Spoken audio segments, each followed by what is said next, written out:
Hey guys, it's Elaine, the Ninja Life Coach, and welcome to my channel today. Today, we're going to talk about being distressed. So sit back, grab yourselves a cup of coffee. I'll be right back.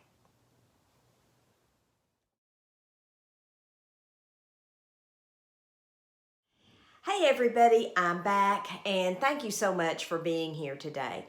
I know right now everything with the way the world is going, and especially with all these fears of the coronavirus and everything, there's a lot to be distressed about because we get conflicting reports from here, conflicting reports from there. We hear this on one side, that on the other, and we just don't know what to believe. The Bible tells us in the book of Psalms that what time that we are afraid, that we need to put our trust in God. And if we are distressed and beset on every side by things that come against us, that we need to not be afraid and to just calmly rest and have our assurance in God. Now, do I always do that? No, to be perfectly honest, I really struggle with that sometimes. And I know that when things do get tough for me, it's very easy because of the way my brain works for me to extrapolate on down to the furthest conclusion every single time that something, a little bit out of the ordinary happens. But when those things do happen, if we'll just take a moment and just breathe and just say, Lord, I know the situation may not look good. It may not look like I think it should look.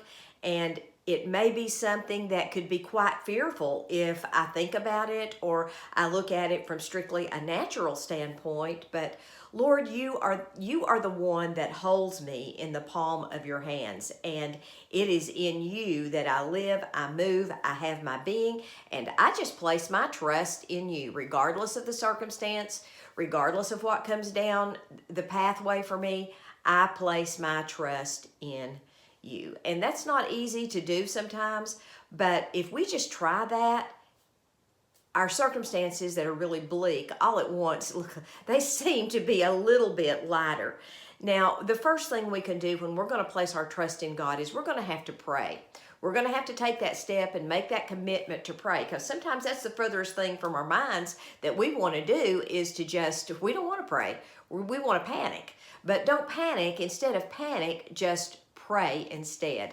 The second thing that we can do when those circumstances come our way after we've prayed is we can listen to God and say, okay, what do you want me to do in this situation? And listen. Sometimes praying is not just about having a regurgitation all over God. Sometimes it's about just quietly coming into his presence and just being still. I remember one time a reporter asked Mother Teresa, when she prayed to God, what did he do and how did he respond? And she said, he listens. And the reporter said, well, what do you do? And she said, I listen.